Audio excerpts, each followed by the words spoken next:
this is probably my favorite slide on the entire deck. And the reason for that is the number one question that I get here is, well, what is my return going to look like if oil is at $40 or if oil is at $100? People want to see where you're going to land depending on the price of oil.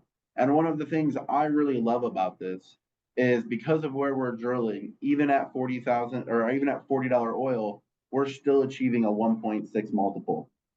Now, personally, I'm a big believer that with the demand that we have for energy right now, with all of the data centers, AI, with developing third world countries that have a need for energy, they're saying that we're going to have to double our energies in the next 5 years. I think somewhere between 60 to 80 is most likely where we're going to stay because of the increased demand. But we definitely want to show you all of the possible incomes and what you can expect depending on price. And of course, if it goes over 100, you can expect an even higher gauge there.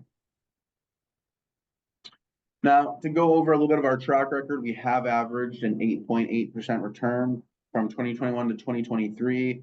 Our team has over 200 years of oil and gas experience, and we have drilled thousands of wells.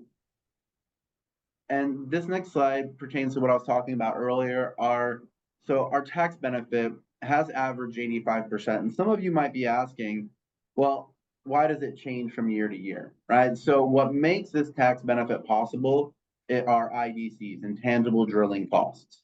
And it's a Ronald Reagan bill that was passed in 1984 to promote domestic oil and gas drilling. And how IDCs are calculated are the amount of money that you're actually putting into the ground to drill wells.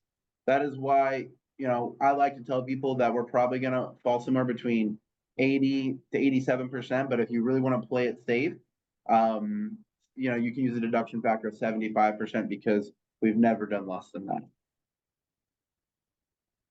Now, a little bit about who King Operating is. We were founded in 1996, and we have a very large team on the operations side. And one of the things I really like to talk about here is, until 2015, we did the standard model of oil and gas, where we would bring investors in, they would invest in what's called a wellbore interest, where you're only investing in the hydrocarbons that the wells take out of the earth. You're not invested in the leaseholdership or anything like that. And in 2015, Jay decided there had to be a better way where we can really take care of these investors. And he kind of saw how the private equity model of oil and gas, which is really the only thing that duplicates what we're doing. I mean, private equity has been doing this since probably the early 2000s. And that's really what motivated him to write this book. So like Vinny had mentioned earlier, we're offering this book to anyone that wants to read it. And it all talks about how he changed the model with oil and gas.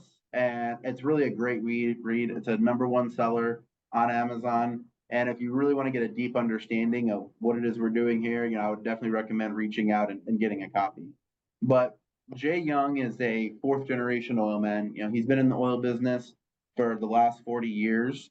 And what he really brings to the table is a massive Rolodex of, people he knows, where when you go out with him, you realize Jay knows everyone. And just like any business, when you're looking at selling wells, acquiring wells, finding things that other people aren't seeing, who has a lot to do with it. And another thing that Jay has done a tremendous job with is our executive team. He has found 3 very different individuals that that have very different viewpoints, but do have one commonality, where they all have multiple 9-digit divestitures in the private equity space. So when it comes to selling a large asset, they are very experienced in that, but they have a very different mindset to let him see things at many points of view. So Jimmy Cleveland, this is our Chief Growth Officer. He had experience in the automobile industry. Steve Mulliken was a reservoir engineer for the last 35 years. And, he is really in charge of operations. And then Brian Dutton is our interim CFO. He's also been in the oil space for the last 20 years. Now, on this team, I don't know how many of you have started watching the show Landman, if any, but Bill Phillips is our landman. And then the 2 people I really like to talk about here is Kelly Duncan and Paul Jerome. So Kelly Duncan is our head of drilling. He's the one that's out on the rig as we are drilling.